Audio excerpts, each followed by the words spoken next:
পুত্ৰৰ বাবে কান্দিছে মাতৃয়ে। কান্দি কান্দি পুত্ৰৰ বাবে বিচাৰিছে সহায়। পুত্ৰৰ চিকিৎসাৰ বাবে প্ৰয়োজন হৈছে বহু ধন, কিন্তু ধন নাপায় আশাহত মাতৃ। এগৰাকী অসহায় মাতৃ।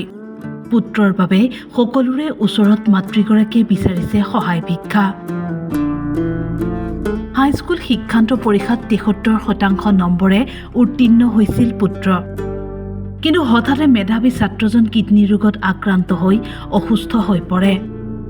দৰিদ্ৰ পিতৃ মাতৃয়ে বহু চিকিৎসা কৰিছে যদিও কোনো সুফল পোৱা নাই পুত্ৰই। বৰ্তমান চিকিৎসালয়তে জীৱন মৃত্যুৰে যুঁজিছে পুত্ৰই। কিন্তু পুত্ৰক বহিৰ্ৰাজ্যলৈ নিবলৈ ধনৰ অভাৱ দৰিদ্ৰ পিতৃ মাতৃৰ। সেয়ে অৱশেষত মুখ্যমন্ত্ৰীৰ পৰা বিচাৰিছে সহায়ৰ হাত। নমস্কাৰ, মোৰ নাম শ্ৰী মমী বৰা দাস। মোৰ ল'ৰাটো পল দাস এইবাৰ ৰহা হায়াৰ ছেকেণ্ডেৰীতে পঢ়ি আছে। আপোনাৰ সি এইবাৰ মেট্ৰিক পাছ কৰি 73%ত মেট্ৰিক পাছ কৰি পেলাই বিজ্ঞান শাখাত ৰহা হায়াৰ ছেকেণ্ডেৰী স্কুলতে মই পঢ়াইছিলোঁ।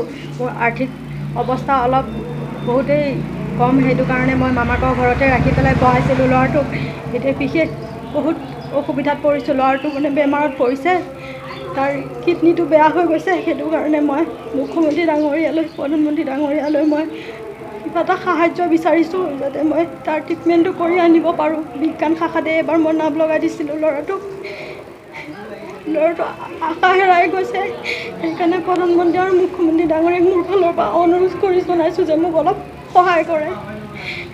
তেওঁলোকে যদি মোক সহায় কৰে তেতিয়াহ'লে মই হয়তো উপকৃত হ'ম। মোৰ ল'ৰাটো আকৌ জীৱন ঘূৰাই পায়, আকৌ আগৰ দৰে কলেজত যাব পাৰে, তেওঁৰ সপোনবোৰ পূৰ্ণ কৰিব পাৰে। যদি কোনো সদাশয় ব্যক্তিয়ে ছাত্ৰজনক সহায় কৰিব বিচাৰে তেনেহ'লে পৰিয়ালৰ লগত যোগাযোগ কৰিবলৈ আহ্বান জনাইছে। আপোনাৰ সহায়ে পুনৰ সুস্থ কৰিব ছাত্ৰজনক। ৰহাৰ পৰা ইন্দ্ৰ কুমাৰ নাথৰ ৰিপৰ্ট, টাইম ৮।